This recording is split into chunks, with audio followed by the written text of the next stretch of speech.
வணக்கம். லே நியூஸ் செய்திகளுக்காக சித்ரா. விரிவான செய்திகளை தற்போது பார்க்கலாம். மதுரையில் அரசு வழங்கிய வீட்டை போலி பட்டா தயாரித்து ஆக்கிரமித்ததோடு வீட்டில் இருந்த பணத்தை திருடி சென்றதாக அதிமுக நிர்வாகி மீது மாற்றுத்திறனாளி சின்னக்கண்ணு மாவட்ட ஆட்சியரிடம் கண்ணீர் மல்க புகார் அளித்துள்ளார். மதுரை மேற்கு தாலுகாவிற்கு உட்பட்ட மேலக்குயில்குடி பகுதியில் கடந்த 2024ஆம் ஆண்டு அரசு சார்பில் 27 மாற்றுத்திறனாளிகளுக்கு இலவச வீட்டுமனை பட்டா வழங்கப்பட்டது. இதில் சின்னக்கண்ணுவிற்கும் ஒரு இடம் ஒதுக்கப்பட்டது. அவர் அங்கு தனது சொந்த செலவில் வீடு கட்டி கடந்த 2 ஆண்டுகளாக தனது மனைவியுடன் வசித்து வந்தார். இந்நிலையில் அந்த பகுதியைச் சேர்ந்த அதிமுக நிர்வாகியான சிவபாண்டி என்பவர் போலி பட்டா தயாரித்து சின்னக்கண்ணுவின் வீட்டை ஆக்கிரமிக்க முயற்சி செய்ததாகவும் கூறப்படுகிறது. தற்போது ஒருபடி மேலே சென்று சின்னக்கண்ணு வசித்து வந்த வீட்டை சுற்றி முள்வெளி அமைத்து ஆக்கிரமிப்பு செய்துள்ளார். இதனால் தங்களது சொந்த வீட்டிற்குள்ளேயே செல்ல முடியாமல் சின்னக்கண்ணு தம்பதியினர் தவித்து வருகின்றனர். இதுகுறித்து செய்தியாளர்களிடம் கண்ணீருடன் பேசிய சின்னக்கண்ணு, எங்களுக்கு அரசு கொடுத்த வீட்டை சுற்றி முள்வேலி அமைத்து எங்களை வெளியேற்றிவிட்டார்கள். வீட்டில் நாங்கள் சேமித்து வைத்திருந்த பணத்தையும் பொருட்களையும் எடுத்து சென்று விட்டனர். முந்தைய புகார்கள் மீது நடவடிக்கை எடுக்கப்படாத நிலையில் தற்போது பொறுப்பேற்றுள்ள தமிழக முதலமைச்சர் விஜய் தலைமையிலான அரசாவது தலையிட்டு ஆக்கிரமிப்பாளர்களிடமிருந்து எங்களது வீட்டினை மீட்டுத்தர வேண்டும் என்றும் அவர் உருக்கமாக வேண்டுகோள் விடுத்துள்ளார். எங்க வீட்டுல பூட்ட உடச்சு கதவை பிடிங்கிட்டு சிவபாண்டி தான் கதவை பிடிங்கிட்டு ஓடி தாமஞ்சாரத்தில் அள்ளிட்டு போயிட்டான். நாங்களும் போலீஸ் அதிகாரிகிட்ட சொல்லி நடவடிக்கை எடுக்கவில்லை. மாவட்ட ஆட்சித்தலைவர்கிட்ட சொல்லிட்டு அவர்கள் நடவடிக்கை எடுக்கவில்லை. பல முறையும் சொல்லி நடவடிக்கை எடுக்க தாமதப்பட்ட எடுக்க மாட்டேன்ட்டாரு. வீட்டுல என்ன பண்ணி வச்சிருக்காங்க? வீட்டுல வேலி போட்டிருக்கிறாங்க ஆக்கிரமம். நீங்க உள்ள போக முடியாது. கேட்டா என்ன சொல்றாருங்க? கேட்டா நாங்க எங்க இடம் அப்படின்றாரு. அவர் எதுவும் கட்சியில இருக்காரா இல்ல ஜாதி அமைப்புல எதுவும் இருக்காரா? அவர் அதிமுக. என்ன சொல்றாரு? நீங்க பேசி பாத்தீங்களா? நாங்க பேசி பார்த்துட்டோம். எங்களை அடிக்க வர்றது கண்டத கூட்டு போயில உங்களுக்கு என்னடா அப்படின்றது. இங்க எத்தனை வருஷத்துக்கு முன்னாடி கொடுத்தாங்க அந்த இடம் உங்களுக்கு வீடு கட்டுறதுக்கு? 2024 சொல்லி கொடுத்தாங்க அந்த இடம் உங்களுக்கு? அந்த இடம் எங்களுக்குன்னு சொல்லி கொடுத்து அளந்து விட்டு சர்வே எல்லாம் பண்ணி கொடுத்துட்டாங்க. குடியிருந்தீங்களா? அங்க குடியிருந்து நாங்க வீடு சாமானத்தை அள்ளிட்டு போயிட்டோம்ல. எதுக்கு அள்ளிட்டு போயிட்டாரு தெரியுமா? ஆமா தெரியும். அவை இடமும் அள்ளிட்டு போய் ஆக்கிரமம் பண்ணிருக்கேன். அந்த ஆக்கிரமம் பண்ணால எடுத்துட்டு போயிட்டாங்க. பக்கத்துல போய் போலீஸ் ஸ்டேஷன்ல வேற எல்லாத்தையும் சொல்லியாச்சு. என்ன சொல்றாங்க? அவங்க கிட்ட கண்டுக்கிற மாட்டேங்கிறாங்க. பாரமன்றாக வர மாட்டேங்கிறாங்க. இல்லைங்க, இப்போ உங்களுக்கு இடம் கொடுத்தாங்கல்ல, அந்த ஆர்டர் எப்ப கொடுத்தாங்க? 2024 கொடுத்து வீடு கட்டுறப்பெல்லாம் வந்தாங்களா? அதிகாரிகள் வந்து பார்த்தாங்களா? அதிகாரிகள் வந்து பார்த்துட்டாங்க. சரி, பார்த்து ரசெல்லாம் போட்டோம். நாங்க ரசு போட்டோம். பஞ்சாயத்து பள்ளம் ரசெல்லாம் போட்டாச்சு. வேலி போட்டது எப்போ போட்டாரு? வேலி போட்டது இப்பதான் போட்டிருக்காங்க. இப்ப ஒரு 10 நாள் இருக்கும். மதுரையில் தடை செய்யப்பட்ட குட்கா பான் மசாலா விற்ற 3 கடைகளுக்கு அதிரடியாக சீல் வைத்து அதிகாரிகள் அதிரடி நடவடிக்கை எடுத்துள்ளனர். மதுரை மாவட்டத்தில் தடை செய்யப்பட்ட பான் மசாலா மற்றும் குட்கா உள்ளிட்ட புகையிலை பொருட்களின் விற்பனையை தடுக்கும் நோக்கில் உணவு பாதுகாப்புத்துறை மற்றும் காவல்துறை அதிகாரிகள் இணைந்து கடந்த 2 நாட்களாக தீவிர கூட்டு ஆய்வில் ஈடுபட்டனர். இந்த அதிரடி சோதனையின் போது மதுரை மாநகராட்சிக்குட்பட்ட 3 கடைகளில் சட்டவிரோதமாக தடை செய்யப்பட்ட புகையிலை பொருட்கள் விற்பனை செய்யப்பட்டது கண்டுபிடிக்கப்பட்டது. இதனைத் தொடர்ந்து கடையில் மிக அதிக அளவில் தடை செய்யப்பட்ட புகையிலை பொருட்களை பதுக்கி வைத்து விற்பனை செய்ததாக ஒரு பெட்டிக்கடையின் உரிமையாளரை காவல்துறையினர் அதிரடியாக கைது செய்து நீதிமன்ற காவலில் சிறையில் அடைத்துள்ளனர். மேலும் கடைகளில் நடத்தப்பட்ட இந்த அதிரடி சோதனையில் மொத்தம் 1,06,900 ரூபாய் மதிப்பிலான 23 கிலோவிற்கும் அதிகமான தடை செய்யப்பட்ட பான் மசாலா மற்றும் குட்கா பொருட்கள் பறிமுதல் செய்யப்பட்டுள்ளன. பொதுமக்களின் உடல்நலனை பாதுகாக்கும் நோக்கில் மாவட்டத்தில் தடை செய்யப்பட்ட புகையிலை பொருட்களின் விற்பனையை தடுக்கும் நடவடிக்கைகள் தொடர்ந்து தீவிரப்படுத்தப்படும் என்று மாவட்ட நிர்வாகம் எச்சரிக்கை விடுத்துள்ளது. மதுபானங்களுக்கு கூடுதலாக பணம் வசூலித்தாலோ 21 வயதிற்கு உட்பட்ட சிறுவர்களுக்கு மது விற்றாலோ சிறை உள்ளிட்ட கடுமையான நடவடிக்கை பாயும் என்று அரசு மதுபான கடை ஊழியர்களுக்கு மதுரை மாநகர கலால்துறை உதவி ஆணையர் பச்சை முத்து கடும் எச்சரிக்கை விடுத்துள்ளார். முதலமைச்சரின் இந்த உத்தரவை தொடர்ந்து நடைபெற்ற ஆய்வுக் கூட்டத்தின் அடிப்படையில் மதுரை மாநகர் பகுதிகளில் கலால்துறை அதிகாரிகள் தீவிர சோதனையில் இறங்கியுள்ளனர். மதுரை கலால்துறை உதவி ஆணையர் பச்சை முத்து, டாஸ்மாக் வடக்கு மேலாளர் ரமேஷ் மற்றும் வடக்கு கோட்ட கலால் அலுவலர் பிரேம் குஷோர் ஆகியோர் அடங்கிய அதிகாரிகள் குழுவினர் மதுரை மாநகரின் பல்வேறு பகுதிகளிலும் அதிரடி சோதனைகளை மேற்கொண்டனர். இந்த சோதனையை தொடர்ந்து மது பானக்கடை ஊழியர்களுக்கு அதிகாரிகள் கடுமையான அறிவுறுத்தல்களையும் வழங்கினர். அரசு விதிமுறைப்படி 21 வயதிற்கு கீழ் உள்ள சிறுவர்களுக்கு எக்காரணம் கொண்டு மதுபானங்களை விற்பனை செய்யக்கூடாது என்றும், நிர்ணயிக்கப்பட்ட விலையை விட கூடுதலாக பணம் பெற்றால் சஸ்பெண்ட் மற்றும் சட்ட நடவடிக்கை உள்ளிட்ட கடுமையான தண்டனைகள் வழங்கப்படும் என்றும் கலால் துறை உதவி ஆணையர் பச்சைமுத்து எச்சரித்துள்ளார். தென்னிந்திய பட்டய கணக்காளர் சங்கம் மற்றும் பாம்பே பட்டய கணக்காளர் சங்கம் இணைந்து நடத்தும் 2 நாள் IPO மற்றும் வரி உச்சி மாநாடு 2026 கோவையில் கோலாகலமாக தொடங்கியது.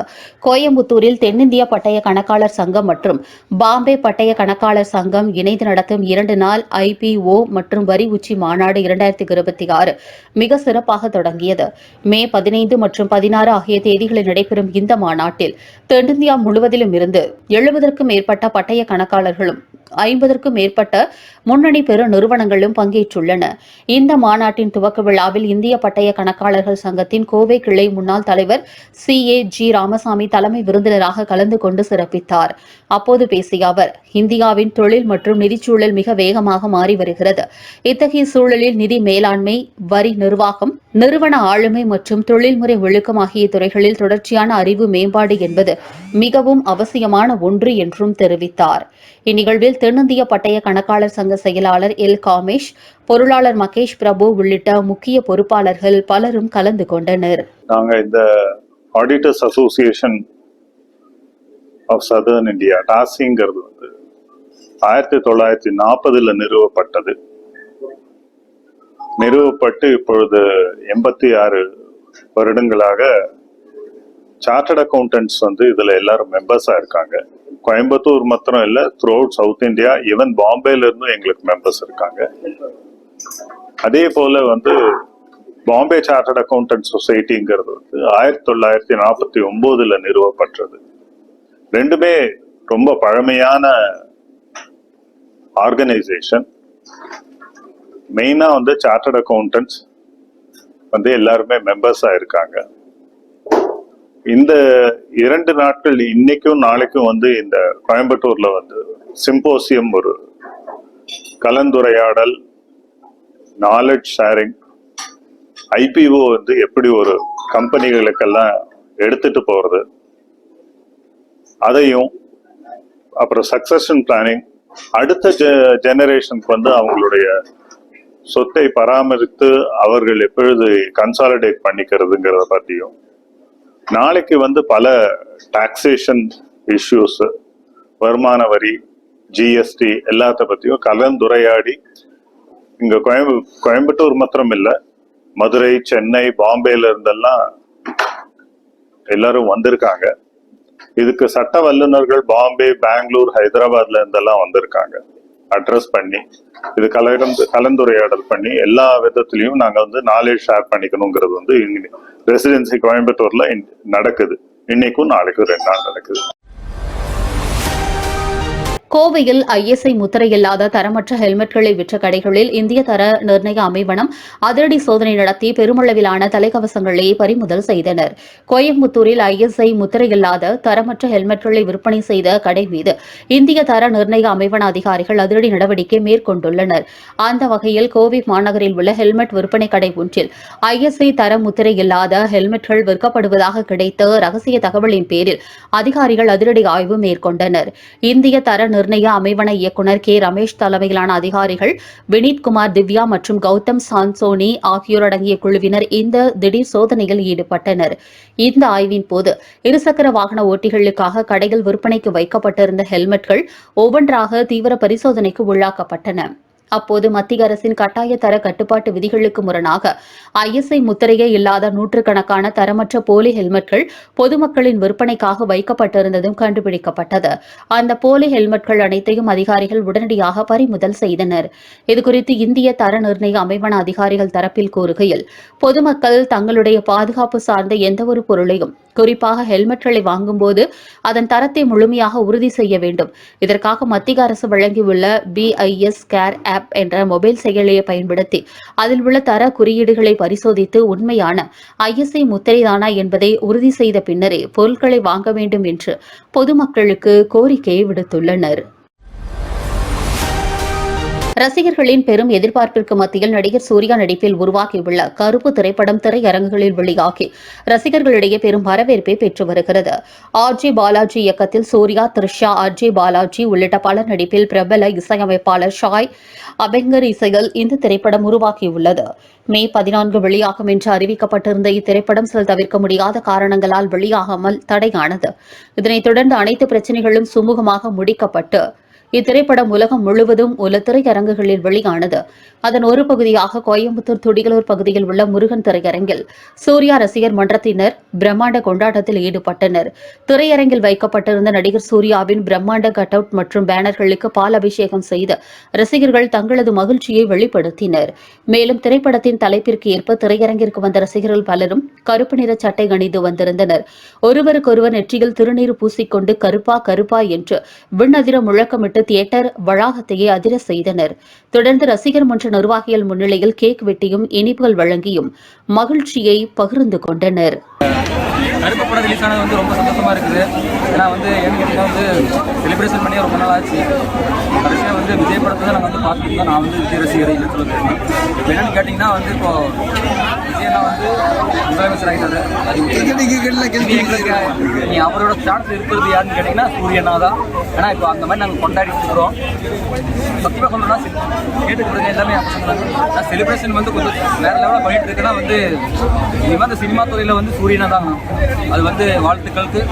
படம் வெற்றி அடையும். படம் இன்னும் பார்க்க கண்டிப்பாக வெற்றி அடையும். துடிகலூர் மற்றும் அதன் சுற்றுவட்டார பகுதிகளில் 1 மணி நேரத்திற்கு மேலாக கொட்டி தீர்த்த மழையால் சாலைகளில் வெள்ளப்பெருக்கு ஏற்பட்டது. தமிழகத்தில் கத்தரி வெயில் எனப்படும் அக்னி நட்சத்திரம் தொடங்கி சில நாட்களே ஆன நிலையில் வெயிலின் தாக்கம் நாளுக்கு நாள் அதிகரித்து மக்களை வாட்டி வதைத்து வந்தது. இருப்பினும் கோவை மாவட்டத்தில் கடந்த சில நாட்களாக மாலை நேரங்களில் ஒரு சில இடங்களில் லேசான கோடை மழை பெய்து வந்தது. இந்நிலையில் மாலை சுமார் 4 மணி அளவில் கோவை துடிகலூர் பெரியநாயக்கன்பாளையம் பன்னீர்மடை உள்ளிட்ட பகுதிகளில் திடீரென்று இடி மின்னல் மற்றும் பலத்த காற்றுடன் கூடிய கனமழை பெய்யத் தொடங்கியது. சுமார் 1 மணி நேரத்திற்கு மேலாக நீடித்த இந்த மழையினால் சாலைகளில் வெள்ள நீர் பெருக்கெடுத்து ஓடியது. வாகன ஓட்டிகள் வாகனங்களை இயக்க முடியாமல் ஆங்காங்கே தவித்தனர். மேலும் துடிகலூர் அருகே உள்ள அப்பநாயக்கன்பாளையம் பகுதியில் சுமார் 200 ஆண்டுகள் பழமையான மிகப்பெரிய வேப்பமரம் ஒன்று பலத்த காற்றின் வேகத்தை தாங்க முடியாமல் திடீரென்று வேரோடு முறிந்து விழுந்தது. இந்த விபத்தில் அங்கிருந்த ஒரு வீட்டின் கூரை மற்றும் அருகே நிறுத்தப்பட்டிருந்த கார் ஆகியவையும் பலத்த சேதமடைந்தன. அந்த மரத்தின் கிளைகள் அங்கிருந்த மின்கம்பங்கள் மீது விழுந்ததில் மின்கம்பங்கள் உடைந்து தரையோடு சாய்ந்தன. தமிழகத்தில் நடந்து முடிந்த சட்டமன்ற தேர்தலில் கோவை மாவட்டத்திற்கு உட்பட்ட வால்பாறை சட்டமன்ற தொகுதியில் 30 ஆண்டுகளுக்கு பிறகு திராவிட முன்னேற்றக் கழகம் 10,000க்கும் அதிகமான வாக்குகள் வித்தியாசத்தில் வரலாற்று சிறப்புமிக்க வெற்றியை பதிவு செய்துள்ளது. இதனைத் தொடர்ந்து வால்பாறை சட்டமன்ற தொகுதியின் புதிய உறுப்பினராக குட்டி என்கின்ற சுதாகர் சட்டப்பேரவையில் முறைப்படி பதவியேற்றுக் கொண்டார். பதவியேற்பிற்கு பின் முதன்முறையாக ஆனைமலை பகுதிக்கு வருகை தந்த சட்டமன்ற உறுப்பினர் சுதாகருக்கு அம்பராம்பாளையம், சுங்கம் மற்றும் ஆனைமலை, முக்கோணம் உள்ளிட்ட பகுதிகளில் பிரம்மாண்ட வரவேற்பும் அளிக்கப்பட்டது.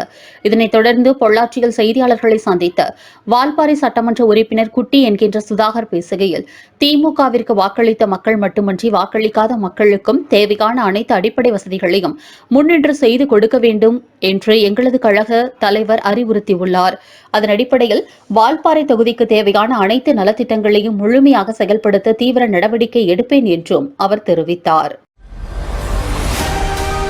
மதுரை தத்தநேரி பகுதியில் விதிகளை மீறி சட்டவிரோதமாக செயல்பட்ட அரசு மதுபான கடைக்கு சீல் வைக்கப்பட்டுள்ளது. மதுரை மாநகர் வடக்கு கலால் துறையின் கீழ் தத்தநேரி பகுதியில் அரசு மதுபான கடை எண் 5140 செயல்பட்டு வருகிறது. இந்த கடையுடன் இணைந்து செயல்படும் மதுபான பாரில் அரசு விதிமுறைகள் மற்றும் கட்டுப்பாடுகளை மீறி பல்வேறு சட்டவிரோத செயல்கள் நடைபெறுவதாக கலால் துறை அதிகாரிகளுக்கு ரகசிய தகவல் கிடைத்தது. இந்த தகவலின் அடிப்படையில் மதுரை கலால் துறை உதவி ஆணையர் பச்சை முத்து தலைமையில் சோதனையும் நடைபெற்றது. அதிகாரிகள் இந்த தீவிர சோதனையின் போது அந்த பாருக்குள் அரசு அனுமதியின்றி சட்டவிரோதமான முறையில் மது பாட்டில்களை பதுக்கி வைத்து விற்பனை செய்ததும் கண்டுபிடிக்கப்பட்டது. மேலும் பாதுகாப்பு விதிமுறைகளை முற்றிலும் புறம் தள்ளி பாருக்குள்ளேயே கேஸ் சிலிண்டர்களை பயன்படுத்தி சட்டவிரோதமாக உணவுப் பொருட்களை தயாரித்து வாடிக்கையாளர்களுக்கு விற்பனை செய்து வந்ததும் அதிகாரிகளின் ஆய்வில் அம்பலமானது. இதனைத் தொடர்ந்து அங்கிருந்த மதுப்பிரியர்களை உடனடியாக வெளியேற்றிய அதிகாரிகள் விதிகளை மீறி ஆபத்தான முறையில் செயல்பட்ட அந்த மதுபான பாருக்கு அதிரடியாக சீல் வைத்து பூட்டினர். மதுரை மாவட்டம் மேலூர் அருகே பாரம்பரிய முறைப்படி ஆண்டுதோறும் நடத்தப்படும் புகழ்பெற்ற கண்மாய் மீன்பிடி திருவிழா மிக விமரிசையாக நடைபெற்றது. மதுரை மேலூரை அடுத்த கல்லந்திரி 5 கோவில் முத்தல் கோவிலுக்கு பாத்திக்கப்பட்ட கண்மாயில் இந்த ஆண்டுக்கான மீன்பிடி திருவிழா தொடங்கியது. இந்த திருவிழாவில் பங்கேற்பதற்காக சுற்றுவட்டார கிராமங்களான அழகர் கோவில், கீழக்கல்லந்திரி, கீழையூர், அரிட்டாப்பட்டி, கிடாரிப்பட்டி உள்ளிட்ட பல்வேறு கிராமங்களைச் சேர்ந்த ஆயிரக்கணக்கான பொதுமக்கள் கண்மாய் கரைகளில் குவிய தொடங்கினர். திருவிழாவின் முக்கிய நிகழ்வாக கிராம பெரியவர்கள் கள்ளந்திரி 5 கோவில் முத்தல் கோவிலில் சிறப்பு சாமி தரிசனம் செய்தனர். கண்மாய் கரைக்கு வந்த பெரியவர்கள் முறைப்படி வலை வீசி மீன்பிடி திருவிழாவை தொடங்கி வைத்து மீன்களை பிடிக்க பொதுமக்களுக்கு அனுமதி அளித்தனர். பெரியவர்கள் அனுமதி கொடுத்த அடுத்த நொடியே கரையில் காத்திருந்த ஆயிரக்கணக்கான பொதுமக்கள் உற்சாகத்தோடு கண்மாய்க்குள் இறங்கி கச்சா, ஊத்தா, வலை மற்றும் கூடை உள்ளிட்ட பாரம்பரிய மீன்பிடி உபகரணங்களை பயன்படுத்தி போட்டி போட்டுக்கொண்டு மீன்களை பிடித்தனர். இதில் பொதுமக்களின் கைகளில் கட்லா, கெளுத்தி, ரோகு, ஜிலேபி மற்றும் சுவரொட்டி உள்ளிட்ட பல்வேறு வகையான பெரிய நாட்டு வகை மீன்கள் சிக்கின. மீன்கள் அகப்பட்ட மகிழ்ச்சியில் துள்ளி குதித்த பொதுமக்கள் அவற்றை அள்ளி தங்களது கூடைகளில் நிரப்பி மகிழ்ச்சியுடன் வீடுகளுக்கு திரும்பினர். இப்பகுதியில் ஜாதி மத பேதமின்றி அனைத்து தரப்பு மக்களும் ஒன்றிணைந்து இந்த சமத்துவ மீன்பிடி திருவிழாவை கொண்டாடுவதன் மூலம் வரும் காலத்தில் நல்ல மழை பொழித்து விவசாயம் செழித்து ஊர் நலம் பெறும் என்பது இப்பகுதி மக்களின் ஆழமான நம்பிக்கையாகவும் உள்ளது. தாராபுரத்தில் அதிமுக, அமமுக மற்றும் திமுகவைச் சேர்ந்த முக்கிய நிர்வாகிகள் கூண்டோடு தமிழக வெற்றிக் கழகத்தில் ஐக்கியமாகினர். திருப்பூர் மாவட்டம் தாராபுரத்தைச் சேர்ந்த முன்னாள் பொதுப்பணித்துறை அமைச்சரும் தாராபுரம் மண்ணின் மைந்தன் என்று அழைக்கப்படும் முன்னாள் அமைச்சர் கே. வி. ராமலிங்கம் கோபிச்செட்டிப்பாளையத்தில் தாவேகா முக்கிய நிர்வாகிகள் முன்னிலையில் முறைப்படி தமிழக வெற்றிக் கழகத்தில் இணைந்தார். இதனைத் தொடர்ந்து தாராபுரம் பகுதியில் உள்ள அவரது தீவிர ஆதரவாளர்களும் அதிமுக நிர்வாகிகளும் தமிழக வெற்றிக் கழகத்தில் இணைய அதிரடி முடிவு எடுத்தனர். அதன் ஒரு பகுதியாக திருப்பூர் அதிமுக மாவட்ட இளைஞரணி இணைச் செயலாளருமான டி.எஸ். சிவக்குமார் தலைமையில் தாராபுரம், மூலனூர் உள்ளிட்ட சுற்றுவட்டார பகுதிகளைச் சேர்ந்த அதிமுக நிர்வாகிகள் மற்றும் தொண்டர்கள் தமிழக வெற்றிக் கழகத்தில் இணைந்தனர். அதிமுகவினர் மட்டுமன்றி அம்மா மக்கள் முன்னேற்றக் கழகத்தின் மாநில வழக்கறிஞர் பிரிவு துணைச் செயலாளர் எம்.ஆர். ராஜேந்திரன், குண்டடம் ஒன்றிய செயலாளர் லீலாவதி, அவைத்தலைவர் இ.பி. கோவிந்தசாமி ஆகியோரும் தங்களது ஆதரவாளர்களுடன் தமிழக வெற்றிக் கழகத்தில் இணைந்து கொண்டதாகவும் தகவல்கள் வெளியாகியுள்ளன. ஒரே நேரத்தில் அதிமுக, அமமுக மற்றும் திமுக ஆகிய முக்கிய கட்சிகளிலிருந்து 700க்கும் மேற்பட்ட நிர்வாகிகள் மற்றும் தொண்டர்கள் கூண்டோடு தமிழக வெற்றிக் கழகத்தில் தாவி இருப்பது திருப்பூர் மற்றும் அதன் சுற்றுவட்டார பகுதிகளில் தற்போதைய பிரதான அரசியல் பேசுபொருளாக மாறியுள்ளது.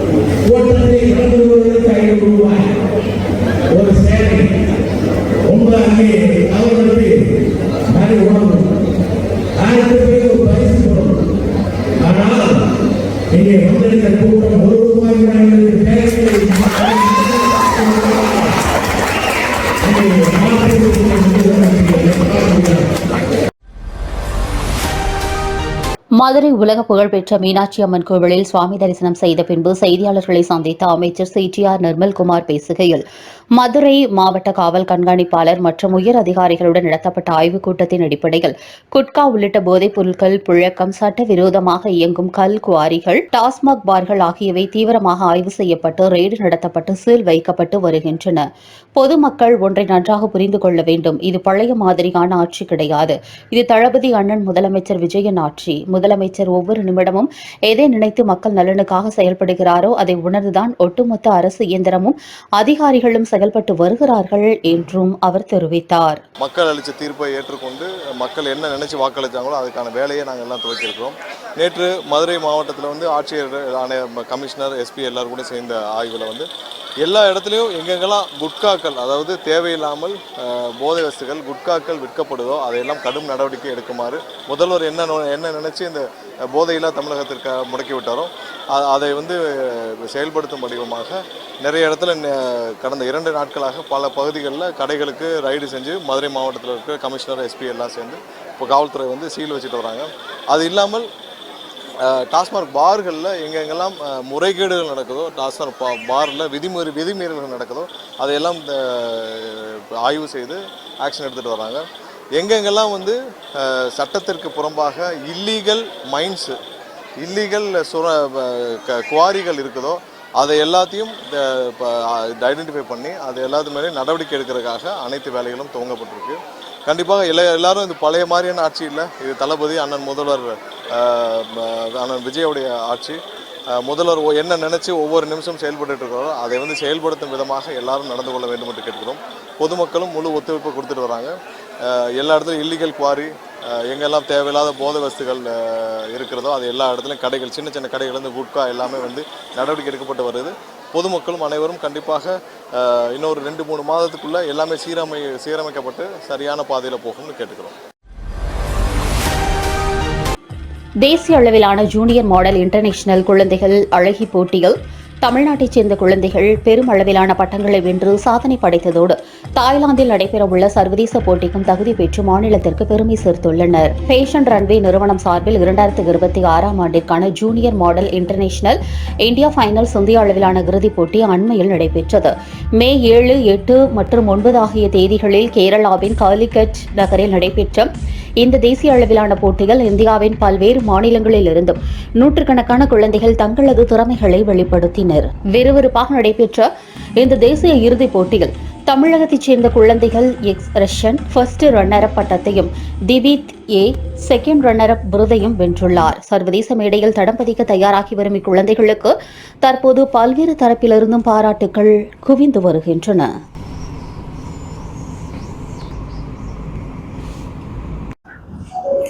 ஹாய், என் பேர் Sivakumar. Junior modelling international Tamil Nadu state டைரக்டர்னா. நாங்கள் இயர்லி ஒன்ஸ் வந்து பார்த்தீங்கன்னா இந்தியன் லெவலில் காம்படிஷன் நடக்கும் மாடலிங்க்கு, கிட்ஸ் அண்ட் டீன்ஸ்க்கு. அதில் நாங்கள் தமிழ்நாட்டிலேருந்து இந்த வருஷம் 5 குழந்தைகளை கூட்டிகிட்டு போயிருந்தோம். அதில் கேட்டகரிஸ் நிறையா இருக்கும். Toddler category, senior category, prince and princess கேட்டகரின்னு இருக்குது. நாங்கள் 2 கேட்டகரியில் மெயினாக பார்ட்டிசிபேட் பண்ணோம். Senior toddler category and prince கேட்டகரின்னு. அங்கே என்ன நடக்கும் அப்படின்னு பார்த்தீங்கன்னா 3 days நடக்கும். May 7, 8, 9 நடந்தது. ஃபர்ஸ்ட் டே வந்து பார்த்தீங்கன்னா இன்ட்ரோடக்ஷன் ரவுண்ட். அவங்க வந்து அவங்களோட செல்ஃப் இன்ட்ரோடக்ஷன் அவங்களுக்கு கொடுப்பாங்க. அவங்கள பற்றி எல்லாமே சொல்லுவாங்க. அப்போ அந்த ஜூரிஸ் தனித்தனியாக உட்கார வச்சு கேள்வி கேட்பாங்க. அவங்க கொஸ்டின்ஸ் எதாவது கேட்பாங்க. உங்களை பற்றி, சோசியல்ஸ் இதை பற்றி ஏதாவது ஜென்ரல் கொஸ்டின்ஸ் அந்த கிட்ஸோட ஏஜுக்கு ஏற்ற மாதிரி கேட்பாங்க.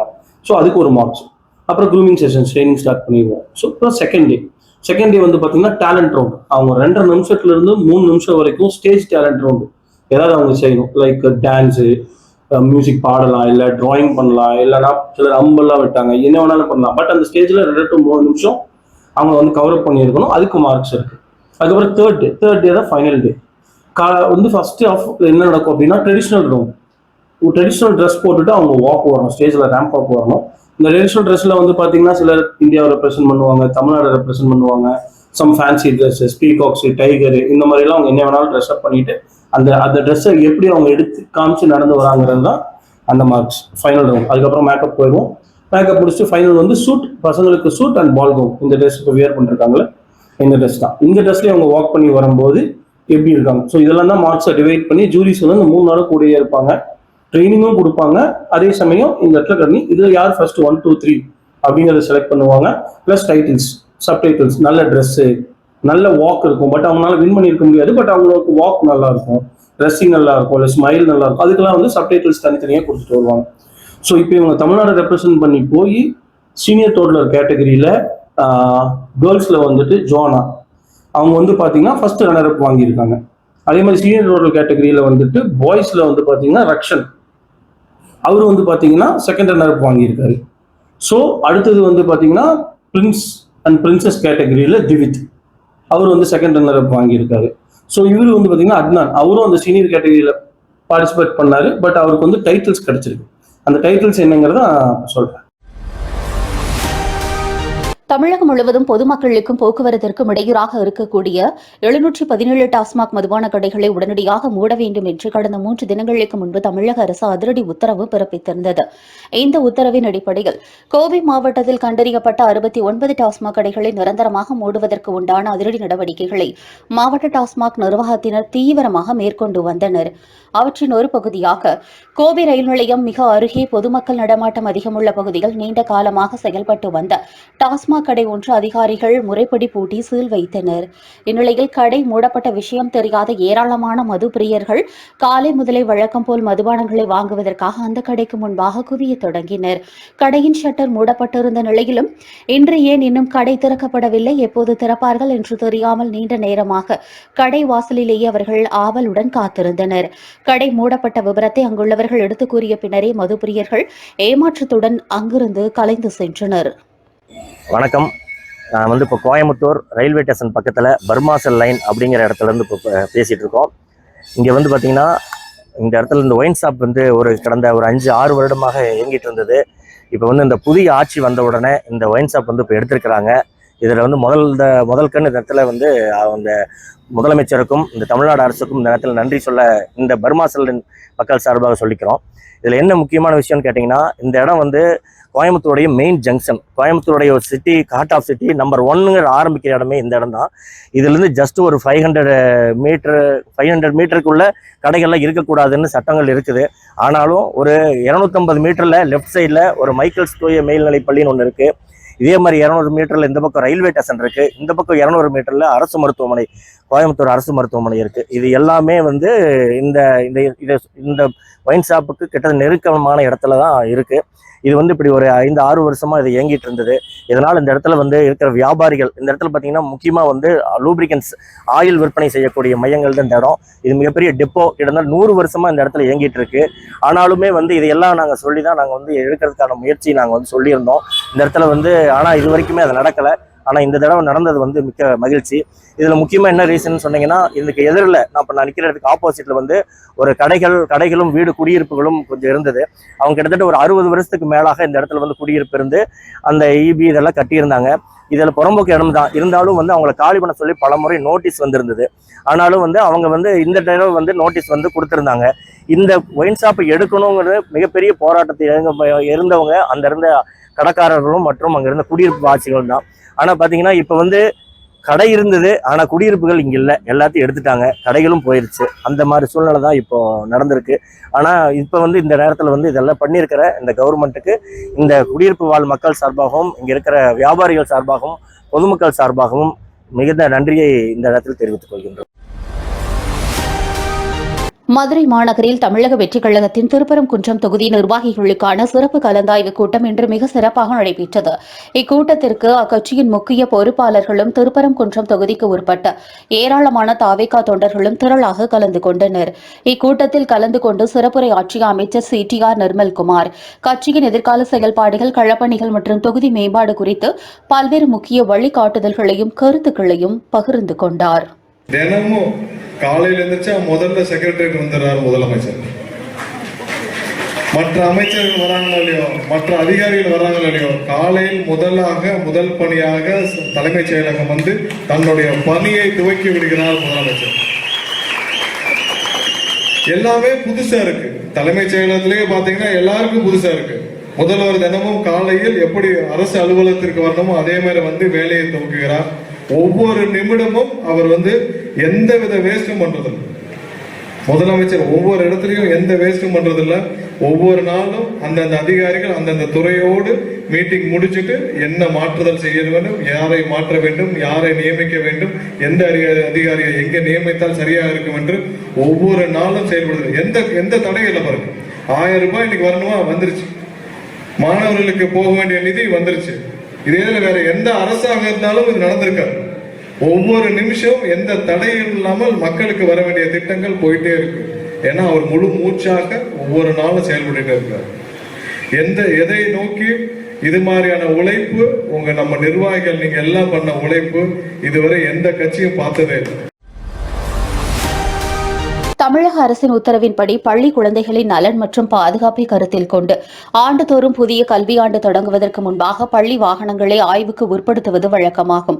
அதன்படி பழனியில் 2026ஆம் ஆண்டிற்கான பள்ளி வாகனங்களின் தகுதி மற்றும் பாதுகாப்பு குறித்த வருடாந்திர கூட்ட ஆய்வு நடைபெற்றது.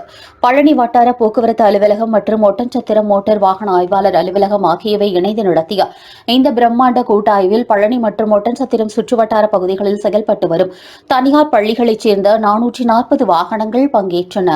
இந்த ஆய்வின் போது பள்ளி வாகனங்களில் மத்திய மற்றும் மாநில அரசுகள் விதித்துள்ள பாதுகாப்பு விதிமுறைகள் முறையாக பின்பற்றப்பட்டுள்ளதா என்பது குறித்தும் அதிகாரிகள் தீவிரமாக பரிசோதித்தனர். தொடர்ந்து பள்ளி வாகனங்களை இயக்கும் ஓட்டுநர்களுக்கு அதிகாரிகள் பல்வேறு முக்கிய அறிவுறுத்தல்களையும் வழங்கினர். ஓட்டுநர்கள் அனைவரும் கண்டிப்பாக தங்களுக்குரிய சீருடையை அணிந்து சீட் பெல்ட் தரித்து மட்டுமே வாகனங்களை இயக்க வேண்டும் என்றும் எக்காரணம் கொண்டும் அதிவேகமாக இயக்கக்கூடாது என்றும் அறிவுறுத்தப்பட்டனர்.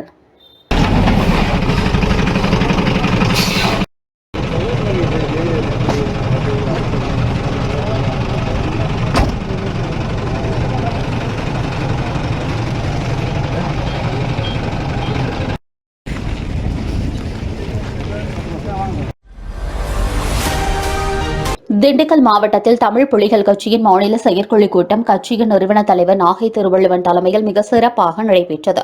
இக்கூட்டத்தில் கட்சியின் அடுத்த கட்ட களப்பணிகள், கொள்கை பரப்புரைகள் மற்றும் கட்சியின் எதிர்கால முன்னேற்பாடுகள் குறித்து மாநில மாவட்ட நிர்வாகிகள் முன்னிலையில் விரிவாக ஆலோசிக்கப்பட்டது. இக்கூட்டத்தில் கலந்து கொண்டு சிறப்புரை ஆற்றிய கட்சியின் நிறுவனர் தலைவர் நாகை திருவள்ளுவன் கட்சி நிர்வாகிகளுக்கு பல்வேறு அதிரடி அறிவுறுத்தல்களை வழங்கினார். அப்போது பேசிய அவர், நமது கட்சியின் முக்கிய நோக்கமே அடித்தட்டு மக்களின் குரலாக ஒலிப்பதுதான். எனவே கட்சி நிர்வாகிகள் அனைவரும் எந்நேரமும் மக்கள் மத்தியில் தங்கி செயல்பட வேண்டும். பொதுமக்களுக்கு எழும் அன்றாட பிரச்சினைகளை தீர்ப்பதற்கும் அவர்களுக்கான உரிமைகளை பெற்றுத் தருவதற்கும் நிர்வாகிகள் அனைவரும் அனைத்து வகையிலும் களத்தில் முன்னின்று உதவிட வேண்டும் என்றும் அவர் அறிவுறுத்தினார். திருப்பூர் மாவட்டம் தாராபுரம் நகராட்சி அலுவலகத்தில் நகர்மன்ற அவசர கூட்டத்தொடர் மிக சிறப்பாக நடைபெற்றது. நகர்மன்ற தலைவர் பாப்புக்கண்ணன் தலைமையில் நடைபெற்ற இக்கூட்டத்திற்கு நகராட்சி ஆணையாளர் விநாயகம் அவர்கள் முன்னிலை வகித்தார். விறுவிறுப்பாக நடைபெற்ற இந்த அவசர கூட்டத்தில் 25 நகர்மன்ற உறுப்பினர்கள் நேரில் கலந்து கொண்டனர். இதில் தாராபுரம் நகரப்பகுதியின் உட்கட்டமைப்பு மற்றும் மக்கள் நலன் சார்ந்த சுமார் 40 முக்கிய தீர்மானங்கள் ஒருமனதாக நிறைவேற்றப்பட்டன. கூட்டத்தின் தொடக்கமாக அண்மையில் நடந்து முடிந்த சட்டமன்ற தேர்தலில் தாராபுரம் நகராட்சி பகுதியில் வழக்கத்தை விட கூடுதலாக 6000 வாக்குகள் பதிவாகி ஜனநாயக கடமையாற்றிய தாராபுரம் நகர மக்களுக்கு நகர்மன்றத்தின் சார்பில் நெஞ்சார்ந்த நன்றிகள் தெரிவிக்கப்பட்டது. இக்கூட்டத்தில் நிறைவேற்றப்பட்ட முக்கிய தீர்மானங்களின் விவரங்கள் பின்வருமாறு: நகராட்சி பகுதிகளில் அல்லும் பகலும் அயராது பணியாற்றும் தற்காலிக தூய்மை பணியாளர்களை பணி நிரந்தரம் செய்து அவர்களின் வாழ்வாதாரத்தை உயர்த்திட வேண்டும் என்று தாராபுரம் நகராட்சி சார்பில் தமிழக அரசிற்கு கோரிக்கை விடுக்கப்பட்டுள்ளது. அனைவருக்கும் வணக்கம். தாராபுரம் நகராட்சி பகுதியிலே இப்பொழுது கோடை காலத்தில் குடிநீர் பற்றாக்குறை நிலை வருகிறது. அதாவது நிரந்தரமாக தண்ணி கொடுத்து கொண்டிருக்கின்ற அமராவதி ஆற்றில் கோடை காலத்தின் காரணமாக நீர் பற்றாக்குறை ஏற்பட்டு நீர்வரத்து நிறுத்தப்பட்டதால் பற்றாக்குறை ஏற்பட்டிருக்கிறது. இப்பொழுது மக்களுக்கு சரியாக குடிநீர் வழங்கப்பட இயலாத நிலை இருக்கிறது. இதனால் தாராபுரம் நகராட்சி சுற்று வட்டார கிராம பகுதிகள் மற்றும் கால்நடைகள் எல்லாம் குடிப்பதற்கு தண்ணீர் பற்றாக்குறை ஏற்பட்டிருக்கிற காரணத்தினால் எங்களுக்காக அமராவதி டேமிலிருந்து எங்களுக்கு இந்த குடிநீருக்காக மாண்புமிகு தமிழ்நாடு முதலமைச்சர் அவர்களும் அதே போல் எங்களுடைய ஆட்சியாளர் அவர்களும் நடவடிக்கை எடுத்து இதற்கு குடிநீருக்காக தண்ணீர் திறந்துவிட என்று ஒட்டுமொத்த மக்களின் சார்பாக கோரிக்கை வைக்கின்றோம். எங்களுக்கு திராவிட முன்னேற்றக் கழக அரசுக்கு வாக்களித்த, அதாவது எங்கள் திராவிட முன்னேற்றக் கழகத்தினுடைய கட்சிக்கு வாக்களித்த அனைத்து வாக்காளர்களுக்கும் பொதுமக்களுக்கும் நன்றியை தெரிவித்துக் கொள்கின்றோம். உங்களது சிறப்பான ஒரு எதிர்க்கட்சியாக எங்களுக்கு வாய்ப்பு கொடுத்தமைக்கும் நன்றியை தெரிவித்துக் கொள்கிறோம். கோவை புரூக்ஃபீல்ட்ஸ் வணிக வளாகத்தில் ஸ்ரீ ராமகிருஷ்ணா மருத்துவமனை சார்பில் 2 நாட்கள் நடைபெறும் பிரம்மாண்ட சுகாதார விழிப்புணர்வு கண்காட்சி தொடங்கியது. உலக அஸ்துமா தினம் மற்றும் உலக செரிமான ஆரோக்கிய தினத்தை முன்னிட்டு மனித உடலின் முக்கிய உறுப்புகளான நுரையீரல் மற்றும் இரைப்பை குடல் சார்ந்த நோய்கள் குறித்த விழிப்புணர்வை சாமானிய மக்களிடம் கொண்டு சேர்க்கும் நோக்கில் ஏற்பாடு செய்யப்பட்டுள்ளது. இதன் தொடக்க விழாவில் எஸ்என்ஆர் அறக்கட்டளையின் நிர்வாக அரங்காவலர் டாக்டர் சுந்தர் ராமகிருஷ்ணன் அவர்கள் நேரில் கலந்து கொண்டு தொடங்கி வைத்தார். இக்கண்காட்சியின் முக்கிய ஈர்ப்பாக ஸ்ரீ ராமகிருஷ்ணா இணை மருத்துவக் கல்லூரி மாணவர்கள் தங்கள் கைவண்ணத்தால் உருவாக்கிய நேரடி செயல் மாதிரிகள் முத்திரையை பதித்துள்ளன. சுவாசம் மற்றும் செரிமானம் தொடர்பான சிக்கலான மருத்துவ கருத்துக்களையும் நோய்களின் தன்மையையும் பாமர மக்களுக்கு அக்குவேரா ஆணிவேராக எளிதில் புரிந்து கொள்ளும் வகையில் இந்த மாதிரிகள் மிக நேர்த்தியாக வடிவமைக்கப்பட்டுள்ளன. மதுரை மீனாட்சி அம்மன் கோவிலில் ஒடுக்கப்பட்ட மக்களின் உரிமைக்காக வரலாற்று சிறப்புமிக்க ஹரிஜன ஆலய பிரவேச போராட்டத்தை முன்னெடுத்து வெற்றி கண்ட சுதந்திர போராட்ட தியாகி வைத்தியநாத ஐயரின் பிறந்த தினம் மதுரையில் கடைபிடிக்கப்பட்டது. இந்திய சுதந்திர போராட்ட காலத்தின் போது சமூகத்தில் தாழ்த்தப்பட்டவர்கள் என்று ஒதுக்கப்பட்ட மக்களையும் ஆலயங்களுக்குள் அனுமதிக்க வேண்டும் என்ற நோக்கில் தியாகி வைத்தியநாத ஐயர் தீண்டாமை ஒழிப்பு போராட்டத்தை கையில் எடுத்தார்.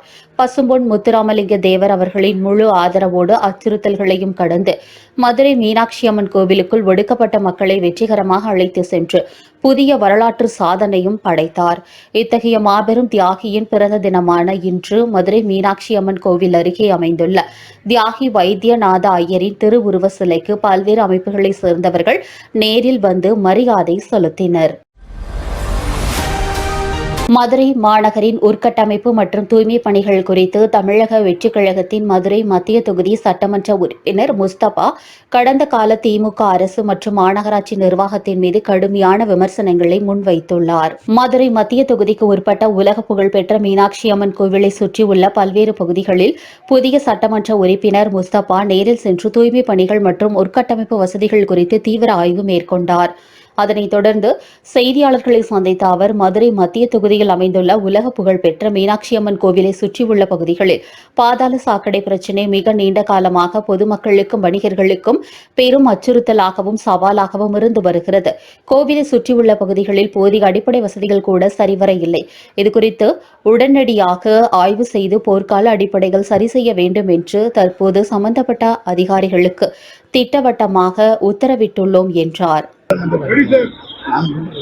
இன்னைக்கு மதுரை மத்திய தொகுதியில் இருக்கக்கூடிய பிரசித்தி பெற்ற மீனாட்சி அம்மன் ஆசீர்வாதத்தோட இன்னைக்கு மதுரையில் இறங்கி மதுரை மீனாட்சி அம்மன் பகுதியில் இருக்கக்கூடிய குறைகளை நேரடியாக ஆய்வு செஞ்சோம். இங்கே இருக்கக்கூடிய சவாலான பிரச்சனை பாதாள சாக்கடை. அந்த பாதாள சாக்கடை கோவிலை சுற்றி நிறைய இடத்துல வந்து அந்த தண்ணி பொங்கி வர்றதுனால உடனடியாக அதிகாரிகளை கூப்பிட்டு அதை நீங்கள் கண்டினியூவாக சரி செய்ய வேண்டும். ஏன்னா நம்ம கடந்த காலத்தில் இங்கே வந்து திருவிழாவை பார்த்துருக்குறோம். திருவிழா காலத்தில் அதிகாரிகளுக்கு ஒரு சவாலாக இருக்கிற காலத்திலே வந்து நீங்கள் வந்து சரி செய்ய முடியும்னு சொன்னால், இப்போ இங்கே இருக்கக்கூடிய சுற்றுலாத்தலம் வந்து இப்போ வெளிநாட்டு வாழ் மக்கள், இங்கே இருக்கக்கூடிய இந்தியாவில் இருக்கக்கூடிய மிச்சம் இருக்கக்கூடிய மாநிலத்தில் இருக்க மக்கள் இங்கே வந்து பார்த்தீங்கன்னா மீனாட்சி அம்மனை வணங்குவதற்காக வழிபடுவதற்காக வரக்கூடிய பகுதியாக இருக்கு. இங்கே துரித நடவடிக்கை எடுத்து இங்கே இருக்கக்கூடிய அத்தியாவசிய தேவையை, அது குப்பையாக இருந்தாலும் சரி, பாதாள சாக்கடை காவா போன்ற நிகழ்வாக இருந்தாலும் சரி, சாலை விளக்குகளாக இருந்தாலும் சரி, உடனடியாக நீங்கள் வந்து சரி செய்ய தரோம்னு சொல்லியிருக்கிறோம். அதிகாரிகள் அவர்களுக்கு வந்து செவிசாய்த்து நாங்கள் தொடர்ச்சியாக சரி செஞ்சுட்டு இருக்கிறோம். நாங்கள் துரிதமாக அந்த பணியை செய்கிறோம்னு சொல்லியிருக்கிறாங்க. கோவை அரசு பொது மருத்துவமனையில் நோயாளிகளின் அடிப்படை தேவையான கழிப்பறை வசதி மிக மோசமான அவல நிலையில் உள்ளதாக கண்ணீர் புகார்கள் எழுந்துள்ளன. கோவை அரசு பொது மருத்துவமனையின் சிறுநீரகவியல் வார்டில் உள்ள கழிப்பறைகள் முறையான சுகாதாரமின்றியும் தண்ணீர் வசதி இல்லாமலும் மருத்துவ கழிவுகளுடன் குப்பைக்காடாக காட்சியளிக்கும் அதிர்ச்சி வீடியோ ஒன்று தற்போது வெளியாகி பொதுமக்களிடையே பெரும் அதிர்ச்சியை ஏற்படுத்தியுள்ளது. மிகவும் கொடுமையாக வார்டில் உள்ள பெண்கள் கழிப்பறை கடந்த பல மாதங்களாக பூட்டி வைக்கப்பட்டுள்ளது. இதன் காரணமாக சிகிச்சையில் இருக்கும் பெண் நோயாளிகளும் அவர்களது பெண் உறவினர்களும் வேறு வழியின்றி ஆண்களுக்கான கழிப்பறையையே பயன்படுத்த வேண்டிய அவல நிலைக்கு தள்ளப்பட்டுள்ளனர். சிறுநீரக பாதிப்பு உள்ள நோயாளிகள் அடிக்கடி கழிப்பறையை பயன்படுத்த வேண்டிய மருத்துவ சூழல் உள்ள நிலையில் இந்த சுகாதாரமற்ற நிலை அவர்களுக்கு மேலும் கடுமையான தொற்று நோய்களை உருவாக்கி உடல்நிலையை மோசமாக்கும் என்றும் பேராபத்து சூழல் நிலவுகிறது. கோவை சின்னியம்பாளையத்தை அடுத்த ஆட்சிபுதூர் பகுதியில் அரசு டாஸ்மாக் மதுபான கடை மற்றும் அதனுடன் இணைந்து பார் செயல்பட்டு வருகிறது. இந்நிலையில் காலை மது அருந்திவிட்டு பாரை விட்டு வெளியே வந்த போதை ஆசாமிகள் சிலருக்கு இடையே திடீரென்று எதிர்பாரா விதமாக வாய் தகராறு ஏற்பட்டுள்ளது. போதை உச்சத்தில் இருந்ததால் ஒருவரை ஒருவர் ஆபாச வார்த்தைகளால் திட்டி கடுமையான மிரட்டல்களை விடுத்துக் கொண்டதால் அப்பகுதியில் சலசலப்பு நிலவியது. இந்த மோதலின் உச்சகட்டமாக போதையில் நிலை தடுமாறி ஆடிய ஒரு நபர் டாஸ்மாக் கடைக்கு அருகே கொட்டி வைக்கப்பட்டிருந்த பெரிய மணல் மேட்டின் மீது ஏறி நின்று சவால் விட்டார். அடுத்த நொடியே போதை கண்ணை கட்ட அந்த மணல் மேட்டின் மீதிருந்து அப்படியே தலைக்குப்புற கீழே விழுந்து உருண்டார். கீழே விழுந்த வேகத்தில் ஆத்திரம் தாங்காத அந்த போதை ஆசாமி அங்கு கொட்டி கிடந்த மணலை இரு கைகளாலும் அள்ளி எதிரே நின்று கொண்டிருந்த மற்ற குடிமகன்கள் மீது வாரி வாரி வீசி அதிரடி அலப்பறையிலும் ஈடுபட்டார். மேட்டுப்பாளையம் வட்டார போக்குவரத்து அலுவலகம் சார்பில் பள்ளி வாகனங்களின் தகுதி மற்றும் பாதுகாப்பு உபகரணங்கள் குறித்த வருடாந்திர கூட்டாய்வு மிக தீவிரமாக நடைபெற்றது. இந்த சிறப்பு முகாமில் மேட்டுப்பாளையம் மற்றும் அதன் சுற்றுவட்டார பகுதிகளில் செயல்பட்டு வரும் 58 தனியார் பள்ளிகளைச் சேர்ந்த சுமார் 535 பள்ளி பேருந்துகள் மற்றும் வாகனங்கள் பரிசோதனைக்காக கொண்டுவரப்பட்டிருந்தன. இந்த ஆய்வின் போது பள்ளி வாகனங்களில் அரசு விதித்துள்ள பாதுகாப்பு விதிமுறைகள் முறையாக பின்பற்றப்பட்டுள்ளனவா என்பது குறித்து அதிகாரிகள் தீவிரமாக ஆராய்ந்தனர். இந்த அதிரடி கூட்டாய்வு நிகழ்வில் வட்டார போக்குவரத்து அலுவலர் சத்யகுமார், வருவாய் கோட்டாட்சியர், பள்ளிக் கல்வித்துறை அலுவலர்கள், வட்டாட்சியர் மற்றும் காவல்துறை உயர் அதிகாரிகள் பலரும் நேரில் பங்கேற்று வாகனங்களை தீவிரமாக ஆய்வு செய்தனர்.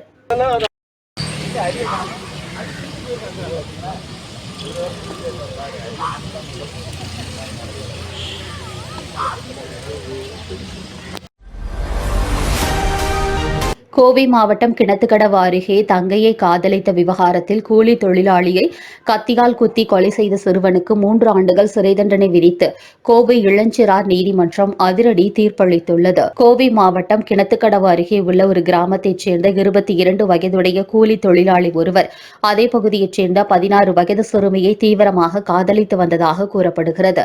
இவர்களது காதல் விவகாரம் சிறுமியின் குடும்பத்தினருக்கு தெரிய வந்ததை அடுத்து சிறுமியின் 17 வயதுடைய அண்ணனுக்கு காதலனுக்கும் இடையே அடிக்கடி வாய் தகராறு ஏற்பட்டு அது நாளடைவில் கடுமையான முன்விரோதமாக மாறியுள்ளது. இந்த நிலையில் கடந்த சில மாதங்களுக்கு முன்பு இருவருக்கும் இடையே மீண்டும் ஒரு கடுமையான வாக்குவாதம் வெடித்தது. இதில் ஆத்திரத்தின் உச்சகட்டத்திற்கு சென்ற சிறுமியின் அண்ணன் தான் மறைத்து வைத்திருந்த கத்தியை எடுத்து தங்கையின் காதலனை உடல் எங்கும் கொடூரமாக குத்தி கொலை செய்தார். இந்த சம்பவம் குறித்து வழக்கு பதிவு செய்த கிணத்துக்கடவு காவல் நிலைய போலீசார் கொலை குற்றவாளியான சிறுவனை கைது செய்து கோவையில் உள்ள இளம் சிறார் நீதிமன்றத்தில் ஒப்படைத்தனர். கோயம்புத்தூரில் நள்ளிரவு நேரங்களில் போதை ஆசாமிகளின் அத்துமீறல்களும் பைக் ரேசர்களின் ஆபத்தான சாகசங்களும் நாளுக்கு நாள் அதிகரித்து வருவது பொதுமக்கள் மற்றும் சமூக ஆர்வலர்களிடையே பெரும் அதிர்ச்சியை ஏற்படுத்தியுள்ளது. தமிழகத்தில் புதியதாக தமிழக வெற்றிக் கழகம் ஆட்சி பொறுப்பேற்றதைத் தொடர்ந்து கோவையில் நள்ளிரவு நேர சட்டம் ஒழுங்கு பெருமளவில் சீர்குலைந்து வருவதாக அடுக்கடுக்கான குற்றச்சாட்டுகள் எழுந்துள்ளன. இதன் தொடர்ச்சியாக கோவையின் முக்கிய பகுதிகளான சித்ரா மற்றும் கவுண்டம்பாளையத்தில் அரங்கேறிய வாலிபர்களின் அதிரடி அட்டகாச வீடியோக்கள் தற்பொழுது சமூக வலைதளங்களில் வெளியாகி பெரும் விவாதத்தை கிளப்பியுள்ளன. முதல் சம்பவமாக கோவை சித்ரா பகுதியில் உள்ள ஒரு பிரபல தனியார் மருத்துவமனைக்கு சரியாக எதிரே நேற்று நள்ளிரவு வாலிபர்கள் சிலர் மதுபோதையில் அநாகரிகமான முறையில் அத்துமீறலில் ஈடுபட்டுள்ளனர். தங்களது வாகனங்களை நடு ரோட்டிலேயே கண்டபடி குறுக்காக நிறுத்திவிட்டு பொதுமக்களுக்கும் போக்குவரத்திற்கும் இடையூறாக கூச்சலிட்டு ஆட்டம் போட்டு ரகளையில் ஈடுபட்டனர். மிக முக்கியமாக அவசர சிகிச்சைக்காக மருத்துவமனைக்கு அதிவேகமாக வரும் ஆம்புலன்ஸ் வாகனங்கள் மற்றும் உயிருக்கு போராடும் நோயாளிகளுக்கு பெரும் அச்சத்தையும் அச்சுறுத்தலையும் ஏற்படுத்தும் வகையில் இந்த சம்பவம் அரங்கேறியுள்ளது. இதனைத் தொடர்ந்து மற்றொரு சம்பவமாக கோவையின் மிக முக்கிய பகுதியான கவுண்டம்பாளையத்தில் நள்ளிரவு நேரங்களில் சில இளைஞர்கள் தங்களது பைக்குகளின் சைலன்சர்களை சட்டவிரோதமாக மாற்றி காதை பிழக்கும் அதிரடி சத்தத்துடன் ஆபத்தான முறையில் பைக் ரேஸ் மற்றும் வீலிங் போன்ற உயிரை பணயம் வைக்கும் சாகசங்களிலும் ஈடுபட்டு வருகின்றனர். கோவையில் தொடர்ந்து அரங்கேறி வரும் இதுபோன்ற நள்ளிரவு நேர அத்துமீறல்களை கட்டுப்படுத்த மாநகர காவல்துறை உடனடியாக நள்ளிரவு நேர ரோந்து பணியை தீவிரப்படுத்த வேண்டும் என்றும் பொதுமக்களின் உயிருக்கு ஆபத்தை விளைவிக்கும் வகையில் சமூக விரோத செயல்களில் ஈடுபடும் நபர்களை கண்டறிந்து அவர்கள் மீது கடுமையான சட்ட பிரிவுகளின் கீழ் நடவடிக்கை எடுக்க வேண்டும் என்றும் கோவை மாவட்ட பொதுமக்கள் தற்போது மிக தீவிரமாக வலியுறுத்தி வருகின்றனர். இத்துடன் இந்த செய்தி தொகுப்பு நிறைவடைந்தது. உலகில் நடக்கும் செய்திகளை உடனுக்குடன் தெரிந்து கொள்ள www.lenews.in என்ற இணையத்திலும் LeeMax என்ற OTT தளத்தையும் கண்டு களியுங்கள். யூடியூப், ஃபேஸ்புக், இன்ஸ்டாகிராம் போன்ற சமூக வலைதளங்களிலும் தொடர்ந்து இணைந்திருங்கள். நன்றி, வணக்கம்.